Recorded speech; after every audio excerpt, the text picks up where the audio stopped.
Hi നമസ്കാരം. പുതിയൊരു വീഡിയോയിലേക്ക് എല്ലാ കൂട്ടുകാർക്കും സ്വാഗതം. ഇന്ന് നമുക്ക് നല്ല ടേസ്റ്റി ആയിട്ടുള്ള ഒരു വൈറ്റ് പീസ് കറി തയ്യാറാക്കാം.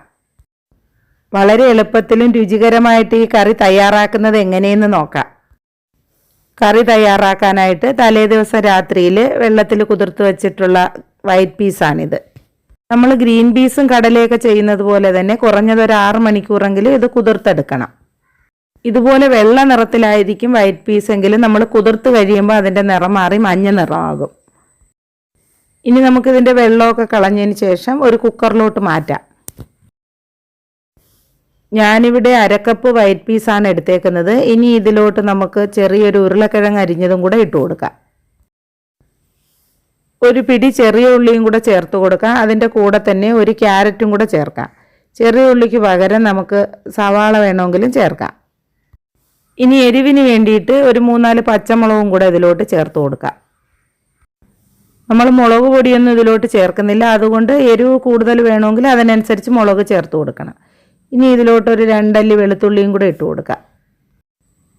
ഇനി ഇത് വേവുന്നതിന് ആവശ്യമായിട്ടുള്ള വെള്ളവും കൂടെ ഒഴിച്ചു കൊടുക്കാം. ഇതെല്ലാം കൂടി ഒന്ന് മുങ്ങിക്കിടക്കുന്നതിന് ആവശ്യമായിട്ടുള്ള വെള്ളം ഒഴിച്ചു കൊടുത്താൽ മതി. ഇനി ഇതിലോട്ട് നമുക്ക് ആവശ്യത്തിനുള്ള ഉപ്പും കൂടി ചേർത്ത് കൊടുക്കാം.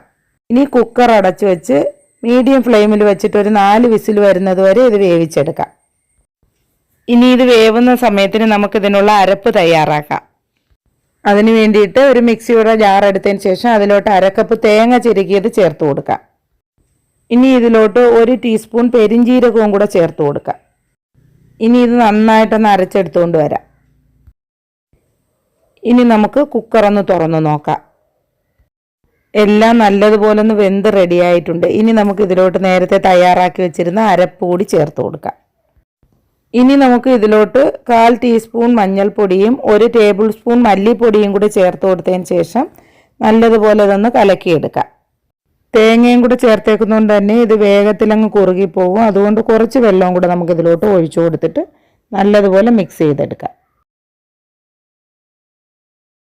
നേരത്തെ കുറച്ച് ഉപ്പ് മാത്രമേ ചേർത്തിട്ടുണ്ടായിരുന്നുള്ളൂ. ഇനി ഇതിലോട്ട് കുറച്ച് ഉപ്പും കൂടി ചേർത്ത് കൊടുത്തതിന് ശേഷം നല്ലതുപോലെ തിളപ്പിച്ചെടുക്കണം. കുറച്ച് കറിവേപ്പിലയും കൂടെ നമുക്ക് ഇതിലോട്ട് ചേർത്ത് കൊടുത്തതിന് ശേഷം നന്നായിട്ടത് തിളപ്പിച്ചെടുക്കാം. നമ്മുടെ കറിയൊക്കെ ഒന്ന് തിളച്ചിട്ടുണ്ട്. ഇത് തിളച്ച ഉടനെ തന്നെ ഓഫ് ചെയ്യേണ്ട, നല്ലതുപോലെ ഒന്ന് കുറുകി കിട്ടണം. അത്രയും സമയം ഇതൊന്ന് വെച്ച് നമുക്ക് തിളപ്പിച്ചെടുക്കാം. എങ്കിലേ ഇതിന് ടേസ്റ്റ് കിട്ടുള്ളൂ. ഇത് തിളച്ച് കുറുകി വന്നിട്ടുണ്ട്. ഇനി ഇതിലോട്ട് നമുക്കൊരു 1/2 ടീസ്പൂൺ ഗരം മസാല പൊടിയും കൂടെ ചേർത്ത് കൊടുത്തതിന് ശേഷം തീ ഓഫ് ചെയ്ത് കൊടുക്കാം. ഈ കറി പല രീതിയിലും നമുക്ക് തയ്യാറാക്കി എടുക്കാം. ഗ്രീൻ പീസ് കറി ഇതുപോലെ തന്നെ നമുക്ക് തയ്യാറാക്കാവുന്നതാണ്. ഇനി നമുക്ക് ഈ കറിയിലോട്ട് കുറച്ച് കടുകും കൂടെ വറുത്ത് ചേർത്ത് കൊടുക്കാം.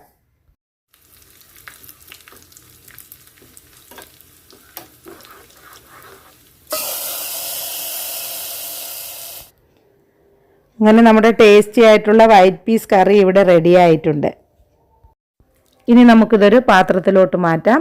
ഇത് അപ്പത്തിൻ്റെ കൂടെയോ ചപ്പാത്തിയുടെ കൂടെയോ ദോശയോ പൊറോട്ടയോ എന്തിൻ്റെ കൂടെ വേണമെങ്കിലും കഴിക്കാൻ പറ്റിയ നല്ലൊരു കറിയാണ്. അപ്പോൾ തീർച്ചയായും എല്ലാവരും ഇതൊന്ന് ട്രൈ ചെയ്ത് നോക്കുക. എൻ്റെ വീഡിയോ ഇഷ്ടപ്പെട്ടിട്ടുണ്ടെങ്കിൽ ലൈക്ക് ചെയ്യാനും കമൻറ്റ് ചെയ്യാനും സബ്സ്ക്രൈബ് ചെയ്യാനും ഒന്നും മറക്കല്ലേ. ഇനി പുതിയൊരു വീഡിയോയുമായിട്ട് നമുക്ക് വീണ്ടും കാണാം.